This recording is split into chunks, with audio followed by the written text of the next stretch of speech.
तो अपना topic continue है। अपन पढ़ रहे थे आयाम अनुनाद। तो अनुनाद क्या होता है आप समझ गए होंगे कि किसी भी फिजिकल क्वांटिटी का मान किसी निश्चित स्थिति पर या तो अधिकतम होता है या न्यूनतम होता है। उस अधिकतम एवं न्यूनतम मान को एक अपन चरम मान कहते हैं, एक्सट्रीमम मान, एक्सट्रीमम, और उसी स्थिति को अनुनाद कहते हैं। परनोदित दोलक के लिए आयाम अनुनाद की जो अपन बात करेंगे तो आयाम अनुनाद क्या होता है अब आप समझ गए होंगे। इसकी डेफिनेशन भी अगर आप देना चाहो तो आप दे सकते हो कि परनोदित दोलक के लिए उसके आयाम की वह स्थिति जहां पर उसका मान अधिकतम हो उसे आयाम अनुनाद कहते हैं। या अपन कहें इसका अधिकतम मान किस पे देख रहे हैं, फ्रीक्वेंसी पर, कि जिस फ्रीक्वेंसी पे देख रहे हैं तो इससे संबंधित आयाम अनुनाद से संबंधित जो आवृत्ति होगी उसको अनुनादी आवृत्ति कहेंगे। दूसरे शब्दों में अनुनाद से संबंधित जो आवृत्ति होती है उसको अनुनादी आवृत्ति कहते हैं। रेजोनेंस फ्रीक्वेंसी जिसको ओमेगा आर से रिप्रेजेंट करते हैं। आर यहां पर रेजोनेंस को व्यक्त करता है कि वह फ्रीक्वेंसी जहां पर आयाम का मान अधिकतम हो। इस स्थिति के लिए आयाम में तो अधिकतम हो रहा तो अधिकतम ही कहेंगे, लेकिन दूसरे जो अपन कहें कि वेग का अनुनाद पढ़ेंगे या एलसीआर श्रेणी परिपथ या समांतर क्रम में अपन देखते हैं तो कोई भी फिजिकल क्वांटिटी लेंगे, यहां पर भी तो फिजिकल क्वांटिटी आयाम है, वहां पे अपने पास करंट हो सकती है, शक्ति हो सकती है, जो भी अपने पास है। तो उस स्थिति में एक अपन या तो अधिकतम होगा या न्यूनतम होगा। यहां अपने पास अधिकतम है तो इसलिए वह आवृत्ति जिस पर आयाम का मान अधिकतम है उसको अपन अनुनादी आवृत्ति कह रहे हैं। अब यहां जो ओमेगा जीरो ले रहा था तो ओमेगा जीरो नहीं लेकर के मैं यहां पे क्या लूंगा, omega R, omega R, omega R, omega R. आप समझ गए होंगे। लेकिन इस ओमेगा आर का मान अपने को निकालना होगा कि इसका मान क्या आता है। जब ओमेगा आर का मान आ गया तो आप देखोगे कि जैसे जैसे आर का मान बढ़ रहा है कि यहां आर शून्य है, यहां थोड़ा कम है, यहां ज्यादा है, जैसे जैसे आर यानी कि अवमंदन बढ़ता जाता है वैसे वैसे ओमेगा आर कम मान की ओर शिफ्ट होता जाता है, यानी कि रेजोनेंस फ्रीक्वेंसी का मान कम होता जाता है। आप इसमें अपन देखेंगे कि ओमेगा आर का मान जो अपने पास आएगा यहां पर वो अपने पास आएगा omega zero square minus 2r square की पावर 1/2। अभी अपन निकालेंगे इसका मान। तो जैसे जैसे आर का मान बढ़ता जा रहा है तो इसका मान अपने पास का ओमेगा आर का मान कम होता जा रहा है। क्यों, रेजोनेंस फ्रीक्वेंसी ये आएगी। ये कैसे आई इसको अभी निकालेंगे। तो ये क्लियर है कि जो रेजोनेंस फ्रीक्वेंसी निकालेंगे वो रेजोनेंस फ्रीक्वेंसी अवमंदन पर निर्भर करती है, आर पर। जैसे जैसे आर का मान बढ़ता जाता है वैसे वैसे ओमेगा आर का मान कम होता जाएगा, कम, क्योंकि आर बढ़ा रहे हैं तो स्वाभाविक है। ओमेगा जीरो तो निश्चित है, कांस्टेंट है, तो आर जैसे जैसे बढ़ रहा है ये बढ़ रहा माइनस होने के कारण ओमेगा आर कम होती जाएगी, कम होती जाएगी। ओके, अब अपन देखते हैं कि इस आयाम अनुनाद का अधिकतम मान कितना होगा और कैसे इसका मान ज्ञात करते हैं। इसको मिटा देते हैं ग्राफ को, एक बार इसको मिटा देते हैं।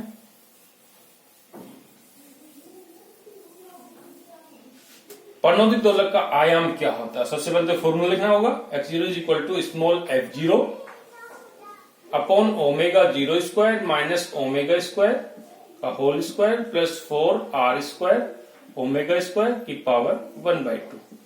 अब तो आपको ये फॉर्मूला याद हो गया।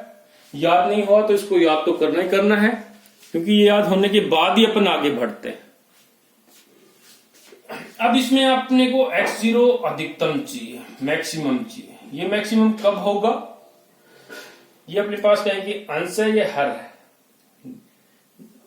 तो न्यूमरेटर और डिनोमिनेटर। तो ये जो वैल्यू है हर वाली वैल्यू ये अपने पास कितनी होनी चाहिए, कम होनी चाहिए।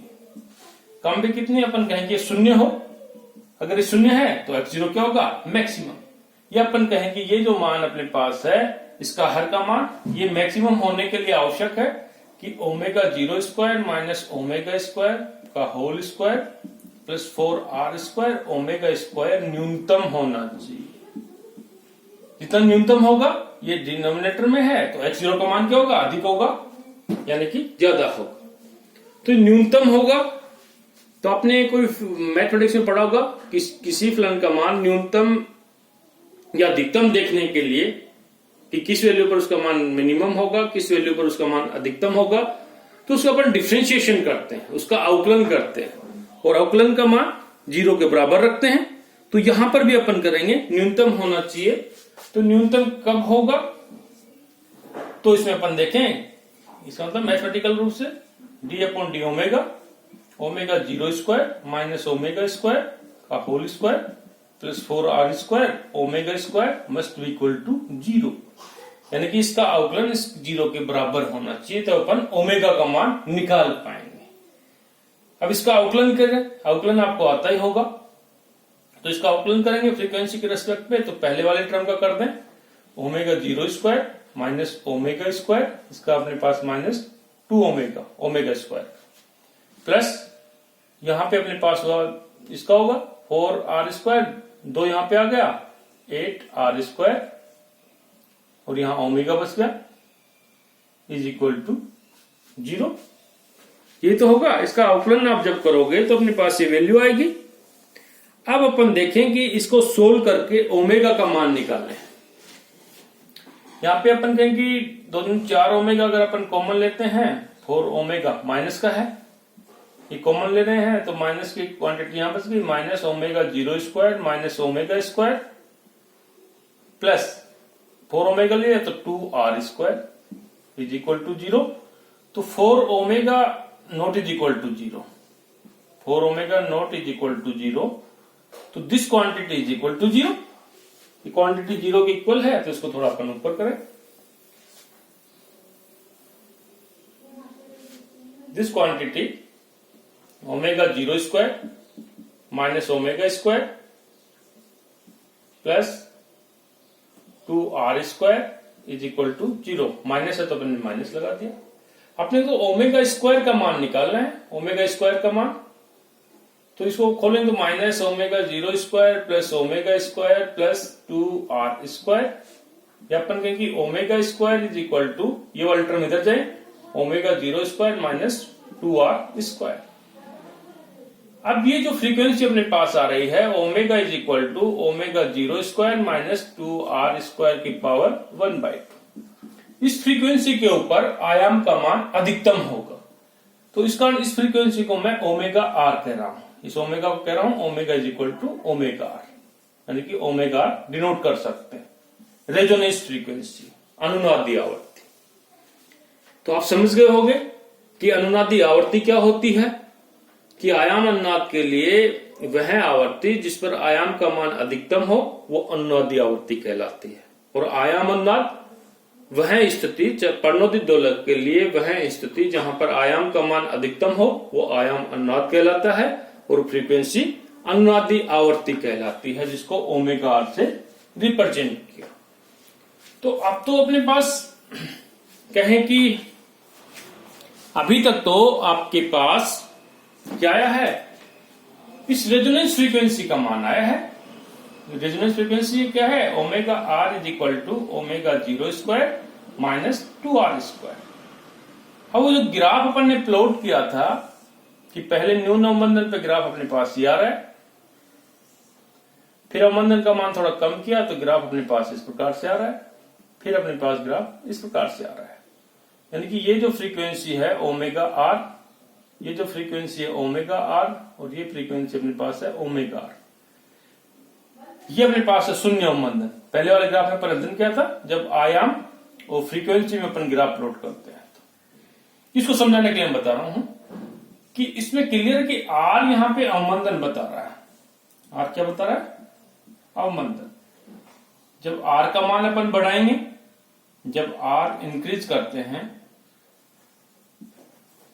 तो क्या होगा, इसको बढ़ा रहे हैं तो ओमेगा r है वो कम होगा, स्वाभाविक है। इसको बढ़ा रहे हैं, r का मान अधिक, माइनस है, इस माइनस टर्म के कारण से ओमेगा r का मान कम होगा। जब अपने पास ओमेगा का मान न्यूनतम 0 हो तो r का मान क्या होगा, 0। शून्य अवमंदन पर r इज इक्वल टू 0, 0 है तो omega r is equal to omega 0। यानी कि जब अवमंदन का मान 0 है, शून्य अवमंदन है, तभी ओमेगा 0 रेजोनेंस फ्रीक्वेंसी के समान होगी। अदरवाइज आर का मान शून्य नहीं है तो फ्रीक्वेंसी अपने पास क्या होगी, दिस वैल्यू। तो एक केस जो ओमेगा 0 को अपन ओमेगा आर कह रहे हैं, क्लियर हो गया कि शून्य अवमंदन स्थिति पर ओमेगा 0 इज इक्वल टू क्या होता है, omega R. This is clear. लेकिन जब अवमंदन का कुछ न कुछ मान जब आता है, अर्थात अवमंदन का मान अपन बढ़ा रहे हैं तो इसका ओमेगा आर रेजोनेंस फ्रीक्वेंसी का मान इस ओमेगा 0 से कम होगा। जैसे जैसे आर बढ़ता जाएगा वैसे वैसे रेजोनेंस फ्रीक्वेंसी का मान कम होता जाएगा। जैसे यहां पे अपन देख रहे थे, ये ग्राफ तो यहीं से प्लॉट होगा सिंपल, तो अवमंदन, क्योंकि ये इनिशियल पॉइंट तो यही है, ये अपने पास पीक देख रहे हैं, ये अपने पास पीक आ रहा है, जो वैल्यू अपन पीक देख रहे हैं। तो क्लियर है। तो आज आपने अनुनाद के बारे में जाना, रेजोनेंस के बारे में जाना कि रेजोनेंस क्या होता है। मैंने आपको बता भी दिया कि रेजोनेंस वह कंडीशन है जिसमें किसी फिजिकल क्वांटिटी का मान या तो न्यूनतम होता है या अधिकतम होता है, लेकिन आयाम अनुनाद की स्थिति में आयाम का मान अधिकतम होता है, और जिस स्थिति पर अधिकतम होता है वहां पे अनुनाद की घटना घटित होती है। उदाहरण के लिए जब अपन समस्वरित्र से आवाज देते हैं, या दूसरा एग्जाम्पल अपन कहें कि जब कोई भी सैनिक किसी पुल के ऊपर चलता है तो कदम से कदम मिलाकर एक साथ चलता है, जिससे उस पर लगने वाले बल का मान कम रहे, यानी कि पुल की आवृत्ति उन सैनिकों की चलने की आवृत्ति के समान हो तथा उस पुल के ऊपर बल कम लगे, जिससे पुल नहीं गिर जाए। अनुनाद की स्थिति का अपन देखते हैं। कहीं पर अपन देखते हैं कि आवाज बहुत ज्यादा आती है, समस्वरित्र जो होते हैं, 12वीं क्लास में आपने पढ़ा होगा टनल 4, तो उसमें अपन देखते हैं जब निर्वात होता है तो अपने को तीक्ष्ण आवाज सुनाई देती है। निर्वात का मतलब वहां पे अवमंदन शून्य है तो वहां पे तीक्ष्ण अपने पास एक वर्ड आता है, तीक्ष्णता, शार्पनेस। एक वर्ड और मैं आपको बताना चाहूंगा यहाँ पे, शार्पनेस, तीक्ष्णता।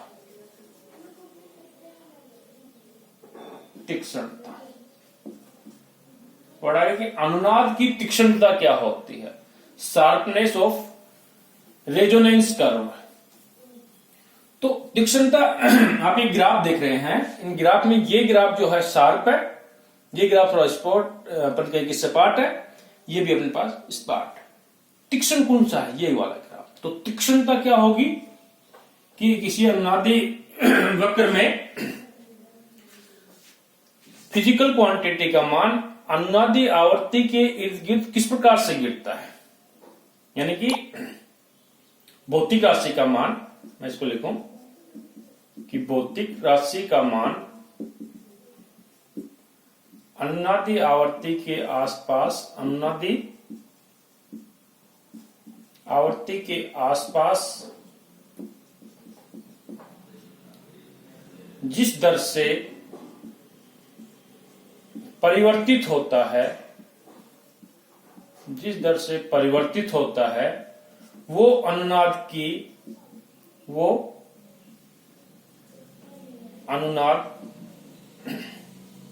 की तीक्ष्णता कहलाती है, शार्पनेस कहलाती है। यदि इसका गिरने की दर, जिस दर से परिवर्तित या परिवर्तित होने की दर जब ज्यादा है, जब अपन कहें कि परिवर्तन की दर ज्यादा हो, परिवर्तन की दर ज्यादा हो तो ग्राफ कैसा होगा, तीक्ष्ण, शार्प। लेकिन परिवर्तन की दर जब अपने पास कम है, जैसे इस ग्राफ में अपन कहें इसमें कम है, तो ग्राफ अपने पास क्या होगा, सपाट ग्राफ। यहां इसका मान रहेगा, ये अपने पास तीक्ष्ण है, ये भी तीक्ष्ण है, ये वाला जो ग्राफ है ये भी तीक्ष्ण है, और ये भी अपने पास क्या है, तीक्ष्ण। लेकिन ये जो अपने पास है ये सपाट का है।